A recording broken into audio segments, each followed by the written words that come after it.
Dr. Doom is one of those characters that's been treated so bad in live action that the general public basically have no clue just how tough this dude is, bruh. The reaction to the Robert Downey Jr. casting from a lot of people once again reiterated just how skewed the public perception of Doom is. It's motherfuckers that thought he was an Iron Man variant in the comics. They was pulling up infamous Iron Man without even reading it. It's definitely been a hilarious 2 days. The main thing the last 2 days has taught me though is that most people don't get why Doom is such a widely loved character in the first place.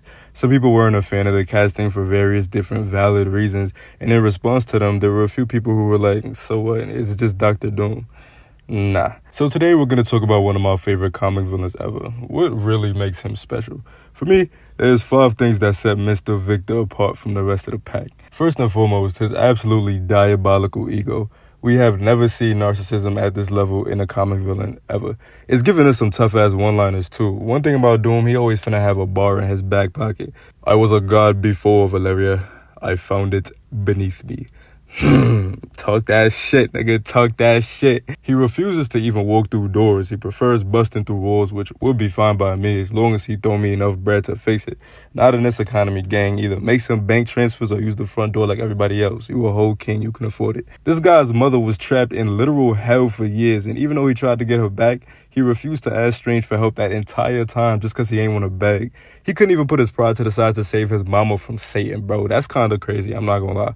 It was one time Namor had teamed up with Thanos, I think, and a couple other villains because he was desperate. This was during the incursions when universes were crashing into each other and they needed to destroy other Earths to keep their Earth alive. But Thanos started wilding out, and Namor was like, hold on, I'm not gonna lie, maybe I shouldn't have teamed up with y'all. So he runs to Doom, and Doom is like, ain't no way you pulled up to my front door as a backup option. Get the fuck out my face.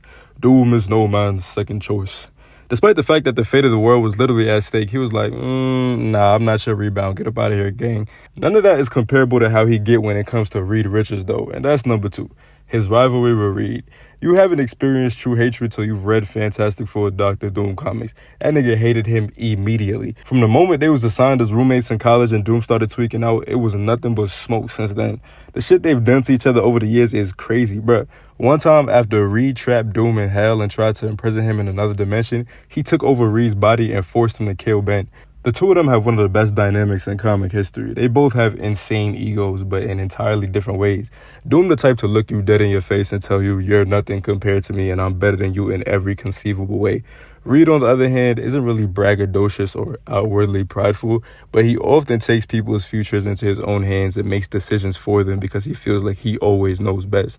One of the reasons Doom hates Reed so much is because Reed is the one man who can genuinely say he's outright smarter than him, and no matter how much he yells and shouts and protests, deep down, Doom knows it's true. They've been going at it for years, but Doom def had the upper hand when he delivered Reed's daughter because Reed was trapped or something like that, and then named his daughter on top of that. I would have been tight, bro. I know Reed's blood was boiling.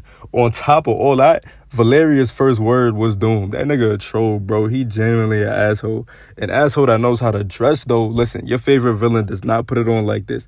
His basic regular fit is better than most of these niggas' best fit on my mama. God Emperor Doom with the all-white, yeah, he could pull that off too. He became Iron Man and immediately made a better suit than Tony Stark ever could. How you let a villain beat you at your own game, gang? Hellfire Gala with the fur cape and the hood and the diamond mask with the gold details on the suit. He's shitting on niggas. Who wanna go costume for costume? They not keeping up, I'll promise you. Doom's backstory is another reason he's so special because it's genuinely one of the best in the history of the genre. A downtrodden minority in a European country from an oppressed group of people who were hunted by a monarchy, a witch mother and a poor father, one parent who was dragged to hell after making a deal with the devil, and another parent who died when he was young while fleeing the king. Went to America for college and to work on his craft, met Reed, blew shit up, wrecked his face and was kicked out of school, escaped back to Europe and linked up with some monks who taught him magic. He started combining magic and sorcery and eventually emerged from that mountain encased in armor with a silver mask on his face. He spun back on Latveria, murked the king, and became the new ruler of his home country. That's my GOAT, personally. The last thing that makes Doom special is simple, really. He's just that guy. Thanos was trying to talk out his ass, so what did he do? Reached out and literally snatched his skeleton out his body. Watch your mouth. Y'all watched Jessica Jones, right? Y'all remember Killgrave with the mind control powers? Yeah, nah, Doom just wasn't having that shit. The love of his life, Probably the only person who he truly deeply cared about from his past. Yeah, he turned into a suit of armor. I'm so dead ass. It was kind of out of character, but it's still funny as shit. Who else you know was walking around punching the devil in his mouth? Like, come on now. Moral of the story is Doom is the best to ever do it. The illest villain, one might say. You might choose Magneto because his motivation and story are better. Maybe Thanos because he's grown more iconic, but I promise they're just not doing it like Doom.